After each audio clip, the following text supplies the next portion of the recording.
quisiera saber cuántos de ustedes saben que en Sesquilé, a 14 kilómetros de acá, existe una comunidad muisca. ¿Saben ustedes que Sesquilé, mucho antes de la conquista, fue el centro más importante a nivel espiritual de la zona cundiboyacense, de la cual también abarcó parte de Santander, Tolima y los llanos orientales? Y fue tan importante porque con una de las 7 lagunas sagradas, de la cual todos conocemos su nombre como la del cacique Guatavita, que para nosotros y desde la cosmología indígena representa el ombligo del mundo. Allí se guarda mucha memoria ancestral, que es la que nosotros como comunidad queremos recuperar y seguir cuidando. No solo para nosotros, sino para darla a conocer a ustedes para que vayan cogiendo conciencia de todo lo importante que es lo ancestral, que es bueno recuperar esa memoria. Allí, para poder entrar en ese tiempo, se lograba, era pidiéndole permiso a la comunidad de Sesquilé, que son los cuidadores de este espejo de agua, de esta memoria que hace parte del mundo entero. Así es como nosotros lo vemos y lo analizamos desde el punto de vista muisca. Ustedes saben que en Sesquilé existió un médico tradicional que se llamó Carlos Mamanché.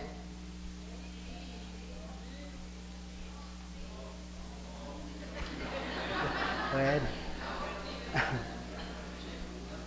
esta persona, además de curar y sanar a las personas de este país que vinieron de muchas regiones, y fue tan importante que además vinieron de otros lugares del mundo.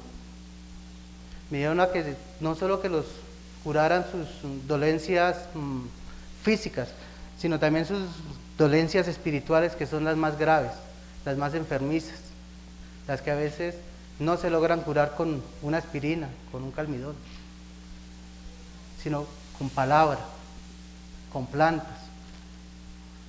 Recordando así, Carlos fue uno de los líderes y la persona que logró sembrar esa semillita y lograr despertar en nosotros la recuperación de la memoria muisca, de la memoria ancestral. Así es como nosotros en Sesquilé estamos trabajando, estamos haciendo esto. Yo me siento orgulloso de ser partícipe de ese proceso, del cual soy uno de los líderes. Carlos Mamanché, él tenía, y en sus ceremonias siempre nos recordaba como 3 reflexiones que él tenía y que para él eran fundamentales, que eran parte de su base para recordar esa memoria ancestral. La primera es, ¿quién soy? La segunda, debo ser orgulloso de lo que soy, mas no de lo que sé. Tercera, ¿para dónde voy?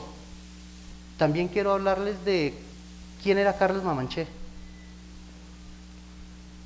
Carlos Mamanché, además de ser nuestro médico tradicional, nuestro consejero, nuestro guía espiritual, fue una persona que desde su niñez fue muy inquieto, siempre andaba buscando cosas, siempre. Ya su mayor parte de su infancia la pasó con la abuela paterna, que era una persona muy sabia, que conocía mucho de sus plantas. Ella tenía un jardín impresionante de plantas medicinales. De ahí le pasó ese conocimiento a Carlos de para qué servía cada planta, cómo se debía utilizar, cuál era la cantidad y en qué tiempos se podían podar y cosechar. Fue así como él ya creció y empezó a recorrer parte del país. Estuvo en La Guajira, estuvo en Antioquia, en el Cauca, pero el sitio más importante y el que realmente, donde él se encontró y vio lo que él podía hacer para el mundo entero, para las personas que lo podían escuchar, fue en el Putumayo. por casualidades de la vida, él fue en busca de otra cosa, de un familiar, pero realmente lo que encontró fue su despertar de la memoria ancestral. Allí conoció personas que trabajan el yagé, los que conocemos como los taitas. Desde allí él empezó su trabajo espiritual y a escucharlos a ellos. Ellos lo aconsejaban, no lo que tenía que hacer, sino mucho más profundo, sino que el conocimiento que él fuera adquiriendo no iba a ser solo para él, sino que él debería irlo replicando hacia otras personas, hacia el mundo, para que fueran conociendo y sembrando conciencia de lo que se podía y no se podía hacer. Fue así como desde allá pasó bastante tiempo y empezó a ir y venir del Putumayo a Sesquilé y empezó a sembrar esa semillita, como esa incógnita de qué es lo que él realmente quiere. Al comienzo todo el mundo cuando él llegó dijo, uy, pero es que este loco ¿qué? Este viene del Putumayo, viene enyerbado, ¿de qué habla? ¿Sí? Entonces ya empezó a reunir y a organizar un grupo de familias por nombres y apellidos tradicionales. Él se tomó la tarea de estar averiguando, de estar preguntando a los abuelos, a los ancianos de Sesquilé, que cuáles eran los apellidos que siempre habían ahí, que siempre estaban ahí. Él buscó, encontró y empezó a reunir a estas personas, a estas familias, y les empezó a comentar sobre lo que él quería formar, sobre lo que él quería organizar y sobre lo que él quería enseñar. Fue así como en un momento dado decidió venirse definitivamente para Sesquilé. Y así fue como empezó este proceso, con una reunión de familias, empezó a dialogar y empezó a hablarles de la tradición que muchos en ese tiempo no recordábamos o no queríamos recordar. Estábamos, como él decía, es que ustedes están enfocados en lo material, en querer aparentar lo que no son, en querer mostrar lo que no tienen. Muestren realmente lo que son y lo que tienen. Si tienen algo que enseñar, enséñenmelo para yo poderlo promulgar a los demás. Y así él empezó a darse a conocer, empezó a estar viajando, empezó con sus 3 reflexiones. Y él cada vez que hacía una ceremonia, siempre nos la recordaba. Decía que eso era parte fundamental de formar a una persona, saberse y conocerse realmente. Él decía que el hombre no debe forzar a que la naturaleza interactúe con uno, sino es lo contrario, que la naturaleza que el hombre empiece a interactuar con la naturaleza, y así empezaremos a buscar la forma de respeto hacia nosotros mismos. Una de las frases que uno le escuchaba a veces era, respétese usted mismo para poder exigir respeto a los demás. Si usted no se respeta, no puede exigir nada. Si usted no se respeta, no quiera que lo respeten los demás. Si usted no respeta a sus hijos, no crea que sus hijos lo van a respetar a usted. Cosas y frases como esas que lo llenaban a uno, que eran cosas que lo ponían de verdad a reflexionar a uno. En ese tiempo, a veces, mi papá nos enseñó a sembrar la tierra, pero como lo dije, nosotros estábamos en un letargo de que ya, sembrar, nos embarramos. Y fue cuando él llegó, empezamos a retomar otra vez los azadones, a mirar los cultivos, a empezar a recuperar semillas. Fue así como él empezó también la tradición de empezar a recuperar las 7 clases de maíz que se conocen, que son las mismas 7 razas del mundo.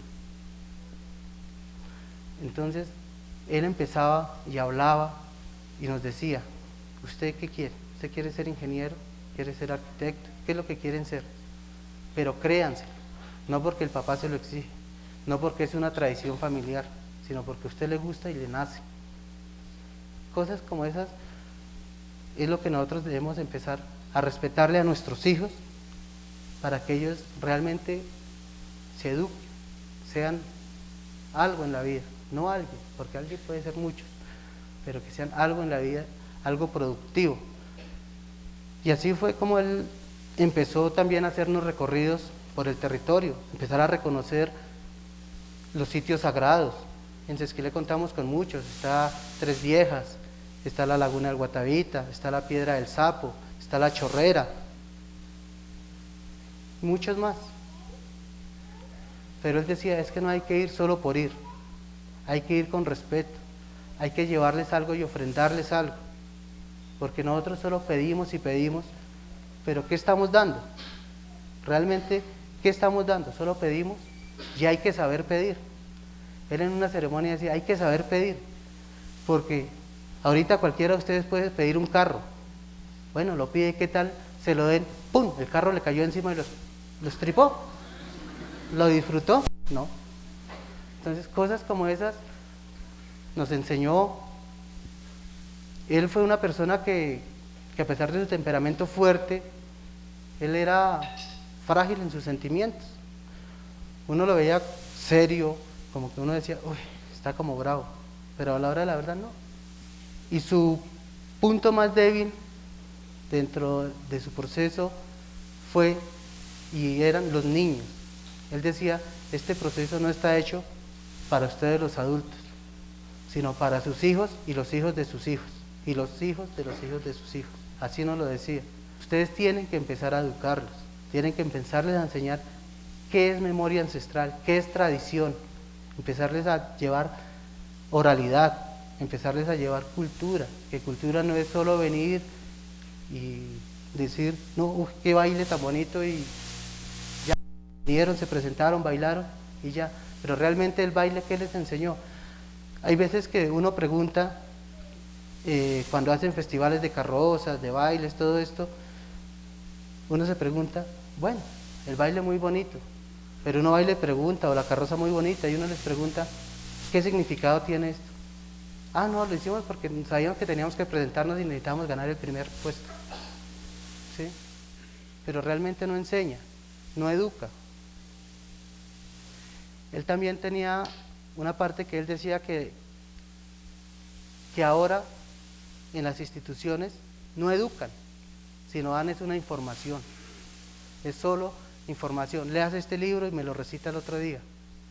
Educar es otra forma, educar es enseñar el respeto. ¿Cómo debo exigir para que me respete? ¿Qué conozco de mí? ¿Qué conozco de mi familia? ¿Qué conozco de mi comunidad? ¿Qué conozco de mi pueblo?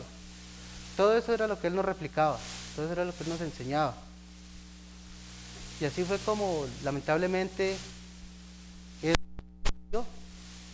se le cumplió su tiempo y partió, pero dejándonos mucha enseñanza, mucha sabiduría, mucho entendimiento. Lo mismo que él también volvió y empezó a recuperar lo que es la medicina tradicional, como la osca. La osca se saca de la planta del tabaco. Recuperó también una ceremonia que es muy bonita, que se llama temazcal. Él lo consiguió a través de un trueque medicinal, porque no solo él era el que venía a dar medicina en Sesquilé, venían de otras partes, venían de México, venían de Perú, de Ecuador, de Canadá. Entonces él logró hacer esos contactos y esos trueques, y así fue como el temazcal fue adquirido otra vez por la comunidad muisca de Sesquilé. ¿Qué es el temazcal? El temazcal es una ceremonia donde uno entra y es volver al seno de la madre, al vientre de la madre. Es donde aprendemos a romper todos nuestros miedos, es donde aprendemos a respetar lo que tenemos a nuestro alrededor, sea mucho, sea poco. También recuperó el poporo. El poporo no es solo de la sierra, de los mamos, de los coguis, de los huivas. Esta región fue muy importante, como le dije al comienzo, espiritual, porque se manejaba el poporo. El poporo es la mujer espiritual para nosotros, es donde nosotros también escribimos lo que queremos, cómo queremos que nuestra comunidad funcione, qué queremos mejorar de nuestra comunidad y cómo nos vemos nosotros mismos también. Eso fue en grandes rasgos, fue lo que él logró hacer, hablemoslo, en tan poco tiempo. Nosotros llevamos ese pensamiento y esa memoria de él también para comunicarla a ustedes, no solo para nosotros. Los invitamos a que conozcan nuestra comunidad. También quiero hablarles parte de lo que yo era antes de iniciar este proceso. Yo era una persona sin visión, hablemoslo así. Yo era de las personas que solo vivía al diario, no me interesaba si alguna otra persona se enfermó, si mi hermano se lastimó, no, era yo y yo.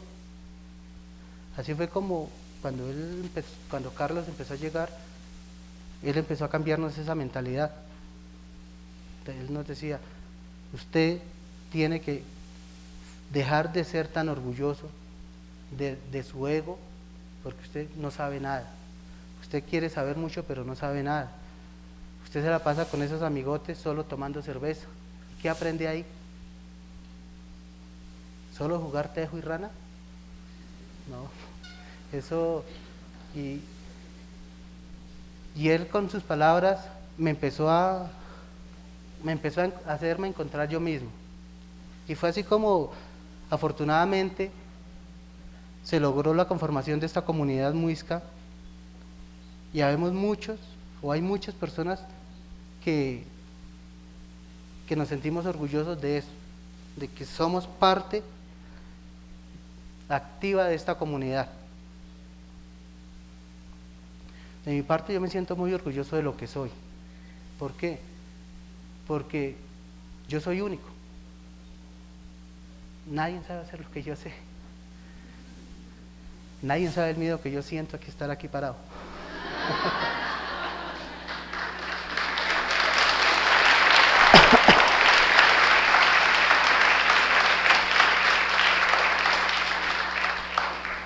Y así mi vida ha cambiado mucho. Formé mi hogar y mi hogar no es el perfecto, pero sí funciona armónicamente desde ciertos parámetros que se han conformado partiendo de los consejos que dio Carlos Mamanché. Yo quisiera realmente invitarlos a que conozcan lo que es la tradición muisca, que conozcan nuestra comunidad. De pronto muchos dirán, uy, es que es inmensa.